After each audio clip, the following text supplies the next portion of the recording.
नमस्कार साथियों, मैं डॉक्टर देवेंद्र सिंह आप सब लोगों का स्वागत करता हूं आपके अपने चैनल में जिसका नाम है पशुधन सार संसार।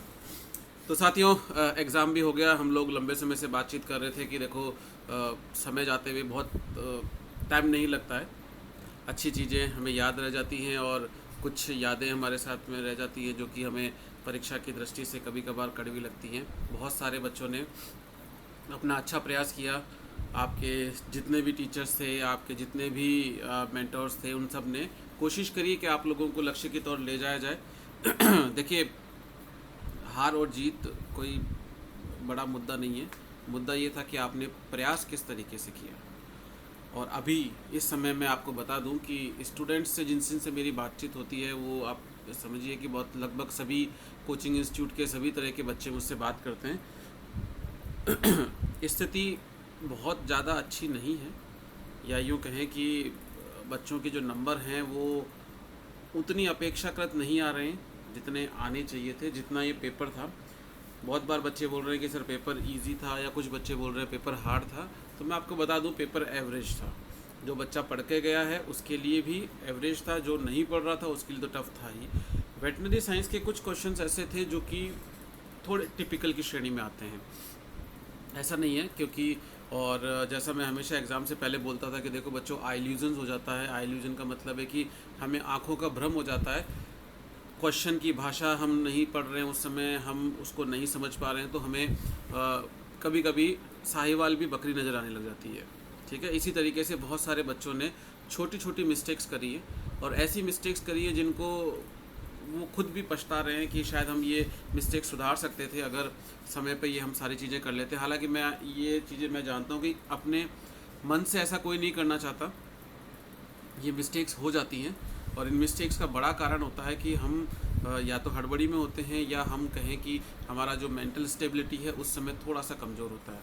तो मैं उन सभी बच्चों को बहुत बहुत शुभकामना देना चाहता हूँ जिनके अच्छे नंबर आएँ। और जो बच्चे बॉर्डर लाइन पर रह रहे हैं, या जिनको डर लग रहा है कि हमारा होगा या नहीं होगा, तो देखिए ये समय की बात है, आगे जाके पता चलेगा। क्योंकि आप जो देखते हैं वैसा जनरली होता नहीं है।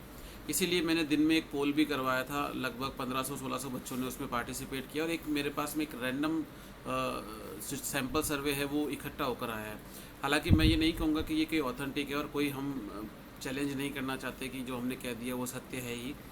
देखिए, अलग अलग राय निकल कर आती है, और उन सब राय, जितनी भी राय आ रही हैं या जो लोग हम मुझे ओपिनियन दे रहे हैं, उन सब को इकट्ठा करके मैंने एक कट ऑफ लिस्ट बनाई है, जो मुझे लगता है कि ठीक है, ऑथेंटिक हो सकती है। आगे जाने पर ये तो भविष्य बताएगा कि कितना होगा। लेकिन ऐसा नहीं है कि एक दो बच्चों से बात करिए, मेरे काफ़ी सारे बच्चों से बातचीत हुई है, पेपर का स्टैंडर्ड भी देखा है, और पिछली भर्ती प्रक्रिया में जो LSA की परफॉर्मेंस रहती है उसके अकॉर्डिंग हम लोगों ने बात करी है। तो यहाँ पर जो पेपर आया है, ये पेपर मैं बताऊं, वेटनरी साइंस का जो पेपर था वो क्वालिटी का पेपर था, जिसको हम कहेंगे कि कुछ क्वेश्चंस तो आउट ऑफ द कोर्स थे ही, और कुछ क्वेश्चंस में हमें बड़ा दिमाग लगाना पड़ा है। हाँ, आइल्यूजन्स की मैं बात कर रहा था कि भ्रम हो जाता है, तो मैं जब कल लाइव करा रहा था तो हमारे ही फैकल्टी से हम लोगों ने ही एक क्वेश्चन को भ्रम के अंदर उसको भी गलत करा दिया था, जो टेस्टिकल्स वाला क्वेश्चन था। तो कभी कभी ऐसा होता है, जब टीचर्स गलत कर देते हैं तो स्टूडेंट से तो होना लाजमी मानता हूँ मैं, और ये एक दो नंबर का हो भी जाता है। तो इस चीज़ को एक्सेप्ट करने में कोई गुरेज नहीं होना चाहिए कि गलतियां हो जाती हैं। ठीक है, तो हम भी आपसे कोशिश यही करेंगे कि आप लोग भी कभी जीवन में एग्ज़ाम दें तो इन सब बातों का ध्यान रखें कि वो जो जो चीज़ें हम लोग शुरू से आप लोगों को सिखाते आ रहे थे कि देखो, जैसा हम कहते हैं वैसा ही होगा। वहाँ पर आपकी घबराहट की वजह से आपके कुछ क्वेश्चंस गलत हो जाएंगे, कुछ लोग OMR गलत भर देंगे, कुछ लोग अपने रोल नंबर्स गलत भर देंगे। इस तरह से ये सारी चीज़ें होती आई हैं। ठीक है, तो अभी हम लोग कट ऑफ पे बात कर लेते हैं कि लोग पूछ रहे हैं क्या कट ऑफ रहेगी, तो मैं अब आपको बता देता हूँ। देखो, कट ऑफ के बारे में बात करें तो ये जो एक्सपेक्टेड कट ऑफ है इसको आप देख लीजिए। जर्नल की जो कट ऑफ जाएगी, या मुझे लगता है जो मेरिट बननी चाहिए, वो मेरिट का मतलब जर्नल का सिलेक्शन होना चाहिए। ये मैक्सिमम मार्क्स बता रहा हूँ मैं आप लोगों को कि मुझे उम्मीद है इससे ज़्यादा कट ऑफ तो नहीं जानी चाहिए। तो ये जो कट ऑफ है आप इसको देख लीजिए। जर्नल के अंदर 110 से लेकर 112 तक, कल तक मुझे लग रहा था कि ये 115 को क्रॉस कर जाएगी, लेकिन जब बच्चों से बातचीत हो रही है तो ये जो मेरा अंदाज़ा है वो है 110 और 112 के बीच में रहनी चाहिए। ठीक है, 110 से ऊपर निकलेगी, और ये 112 13 तक चली जाए कोई खास फर्क नहीं पड़ता, प्लस माइनस 2 नंबर तो इसमें रेंज में रहता ही है। ओबीसी जनरल की बात करूं, ओबीसी जनरल का मतलब मेल फीमेल दोनों आएंगे इसके अंदर, और ये रहेगा 105 से 107 के बीच में। ओबीसी फीमेल थोड़ा कम रहेगा मेल के तुलना में, और ये 103 तक जा सकती है, 99 से लेकर 103 तक, डिपेंड करेगा कि यहाँ पर भी देखिए ज़्यादातर क्लस्टर कहाँ बन रहा है, ओबीसी जनरल पे तो है ही है, उस पर तो कोई दोराय है नहीं, ओबीसी पर बहुत बड़ा क्लस्टर बनता है। तो ओबीसी बॉयज़ और ओबीसी फीमेल के अंदर थोड़ा दिक्कत आती है, हालांकि फीमेल को दिक्कत कम आएगी क्योंकि इनके लिए ऑप्शन खुले हैं, ओबीसी जनरल भी फीमेल के लिए ओपन रहता है। इसके बाद ईडब्ल्यूएस जनरल की बात करें तो 100-102 के बीच में, ईडब्ल्यूएस फीमेल थोड़ा और कम चला जाएगा 92 से 95, तो ईडब्ल्यूएस फीमेल को सबसे ज़्यादा फ़ायदा है यहाँ पर।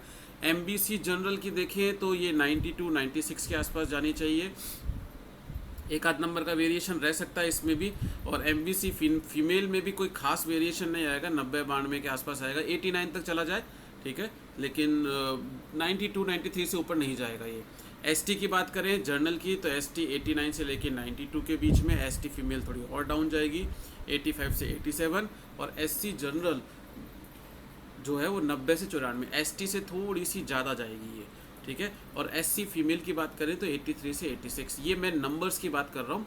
एक खास बात जो है इस एग्जामिनेशन की जो मुझे लगी है कि बच्चों यहाँ पर कंट्रोवर्शियल क्वेश्चन नहीं थे, तो क्वेश्चन के डिलीट होने की संभावना नहीं बनेगी। हाँ, कुछ एक क्वेश्चंस में टाइपिंग एरर था जिसकी अगर आप चाहें तो आपत्तियाँ लगा सकते हैं। आंसर्स में भी बहुत ज़्यादा वेरिएशन नहीं मिलेगा, आंसर्स भी ऑलमोस्ट ठीक ही हैं, तो कोई ऐसा नहीं रहेगा कि इसमें आप लोगों का बहुत ज़्यादा आपको समय लगे, या बोर्ड भी इसके अंदर आपत्तियों को इकट्ठा करे फिर उनको, या कोर्ट का कोई मसला हो जिसकी संभावना कम लगती है। हालांकि असंतुष्ट तो कोर्ट जाएंगे ही, जिनका अलग विषय रहेगा। हम यहाँ पे से बात करेंगे कि देखो एक भर्ती प्रक्रिया में जो प्रश्न पत्र होता है वो बहुत इम्पोर्टेंट वैल्यू रखता है अपनी। दूसरी चीज़ मैं आप लोगों को एक चीज़ और थोड़ा सा बताना चाहूँगा कि बच्चों, हम एग्ज़ाम देने से पहले हमेशा आप लोगों को एक कोशिश करनी चाहिए कि जो आपके टीचर्स कह रहे हैं उन सब चीज़ों को फॉलो करें, क्योंकि वो एक प्रोसेस के थ्रू आप लोगों को सक्सेस दिलाने की कोशिश करते हैं। प्रोसेस का मतलब है कि आप लोगों को बताएंगे देखिए कैसे पढ़ना होता है, और जो बच्चा इन प्रोसेस को फॉलो करता है वो हमेशा सफल होता है। प्रोसेस फॉलो करना बहुत टिपिकल होता है, कह देना बहुत आसान होता है कि ऐसा कर लीजिए ऐसा मत कीजिए, लेकिन प्रोसेस को फॉलो करने में बहुत तकलीफ आती है। दूसरी बात, आप लोगों को ये पता होना चाहिए बच्चों कि हम किसी भी भर्ती परीक्षा के अंदर ऐसा नहीं हो सकता कि आप अनंत पढ़ते जाएंगे, अनंत नहीं पढ़ सकते हैं, क्योंकि कहीं ना कहीं कोई लिमिट आपको रखनी होगी। आपको मैंने जब क्लासेस ऑफलाइन होती थी तब भी एक ही बात कहता था, और आज भी एक ही बात कह रहा हूँ। आगे जीवन में जब आप और परीक्षाएं देंगे, मैं तो चाहता हूँ कि आप लोग और इससे भी बेहतर परीक्षाएं देते जाएं, फर्स्ट ग्रेड तक की आप लोगों को जॉब मिले। क्वालिटी का पढ़िए, क्वांटिटी का मत पढ़िए। बच्चे क्वांटिटी की तरफ चले जाते हैं, मार्केट में जो भी किताबें मिल रही हैं, जो भी चीज़ें मिल रही हैं, वो सारी चीज़ों के पीछे भागने की कोशिश करते हैं। आपके टीचर्स आपको बेहतरीन नोट्स लिखाते हैं, मैं केवल मेरे इंस्टीट्यूट की बात नहीं करूँगा, सभी इंस्टीट्यूटों के अंदर अच्छे नोट्स लिखाए जाने की प्रक्रिया चलती है। हाँ, ये बात होती है कि ये चीज़ टीचर पे भी निर्भर करती है कि टीचर किस डेप्थ में जाना चाहता है, बच्चों को समझाता कैसा है, ये सारी चीज़ें अलग मायने रखती हैं। बट नोट्स पे हमेशा रिलाय करें, अपने नोट्सों को पढ़ें उनको, ताकि आपको पता चले कि आपको क्या पढ़ना और क्या छोड़ना है। क्या छोड़ना जिसको आ गया बच्चों की, हमें किसी एग्ज़ाम के अंदर क्या चीज़ें हैं जिनको सिर्फ ग्रहण करनी है, बाकियों को हटाना है, तो आप सक्सेस ज़रूर होंगे। खैर, मेरी शुभकामनाएं आप सब लोगों के साथ में हैं। जिन लोगों ने मेहनत करी है तो मेहनत का परिणाम आप लोगों को ज़रूर मिलेगा। Thank you very much. Channel को सब्सक्राइब करते रहें, आगे और भी इन्फॉर्मेटिव वीडियोज़ मैं इस चैनल के द्वारा आप लोगों तक पहुँचाऊँगा। Thank you very much.